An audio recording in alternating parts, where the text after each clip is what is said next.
புதுச்சேரியில் நடந்த பாமக பொதுக்குழு கூட்டத்தில் ராமதாஸின் மூத்த மகள் காந்திமதியின் மகனும் பேரனுமான முகுந்தனை பாமக இளைஞரணி தலைவராக அறிவித்தார். இதற்கு மேடையிலேயே அன்புமணி கடும் எதிர்ப்பு தெரிவித்து இருந்தார். இதனைத் தொடர்ந்து அன்புமணிக்கும் ராமதாசுக்கும் இடையே அதிகார மோதல் போக்கு அதிகரித்து வந்தது. ஏற்கனவே காந்திமதிக்கு 21 பேர் கொண்ட பாமக தலைமை நிர்வாக குழுவில் உறுப்பினர் பதவியை ராமதாஸ் கொடுத்துள்ளார்.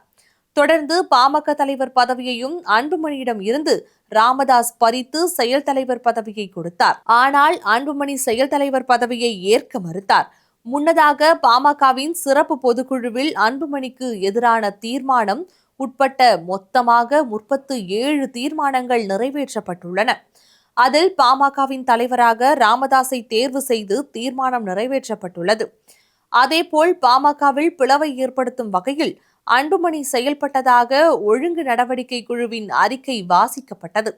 இதனால் அப்பாவுக்கும் மகனுக்கும் இடையே மோதலும் இடைவெளியும் அதிகரித்தது. இருவரையும் சமாதானப்படுத்த மூத்த நிர்வாகிகள் முயற்சித்தனர். ஆனால் தலைவர் பதவியை இருவரும் விட்டுத்தர மறுத்து பிடிவாதம் செய்வதாக சொல்லப்படுகிறது.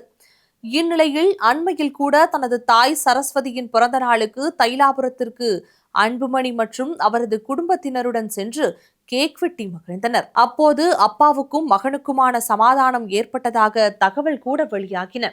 இந்த தகவலை ராமதாஸ் மறுத்தார். மேலும் தான் திட்டமிட்டபடி பொதுக்குழு கூட்டம் கூட்டப்படும் என்றும் உறுதி செய்திருந்தார். அதன்படி பொதுக்குழு கூட்டம் கூடியது. அதில் அன்புமணி மீது ஒழுங்கு நடவடிக்கை எடுக்க முடிவு செய்யப்பட்டது.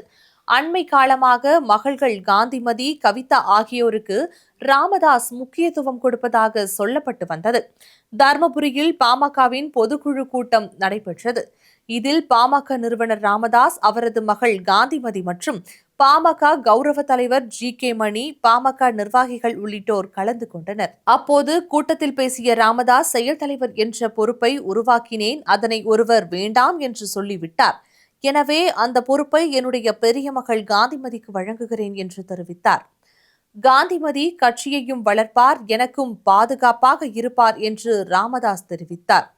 இது குறித்து காந்திமதி, இந்த பதவி எனக்கு எதிர்பாராமல் கிடைத்தது, தந்தையின் கட்டளையை நிறைவேற்றுவேன் என்று கூறினார்.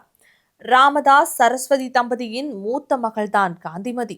இவருக்கு அடுத்து கவிதா என்பவரும் அன்புமணியும் உள்ளனர். காந்திமதிக்கு சுகந்தன், பிரதீபன் மற்றும் முகுந்தன் என்று 3 மகன்கள் உள்ளனர்.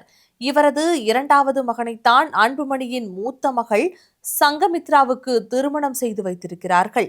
எனவே அக்கா தம்பி என்று உறவை தாண்டி சம்பந்திகளாகவும் அன்புமணியும் காந்திமதியும் இருக்கின்றனர். அக்காவின் கடைசி மகன் வருகைக்கு எதிர்ப்பு தெரிவித்து வந்த அன்புமணிக்கு தற்போது தனது மூத்த அக்காவை பாமகவின் செயல் தலைவராக ராமதாஸ் அறிவித்திருப்பது அன்புமணிக்கு அதிர்ச்சியை கொடுத்துள்ளது. அன்புமணி எதிராகவே தனது மகளை நிறுத்துகிறாரா, இல்லை சௌமியா அன்புமணி அரசியலில் ஈடுபடுவதற்கு எதிராக காந்திமதி மூலமாக செக் வைக்கின்றாரா என்ற கேள்வியும் எழுகிறது. இதுவரை ராமதாஸ் அன்புமணி இடையே வெடித்து வந்த அதிகார மோதல் தற்போது அக்கா தம்பிக்கிடையே நடக்கப் போகிறதா என்ற கேள்வி எழுந்துள்ளது. பாமகவில் கட்சி மோதலை தாண்டி குடும்பத்திற்குள் மோதல் தற்போது அதிகரிக்க தொடங்கியுள்ளது.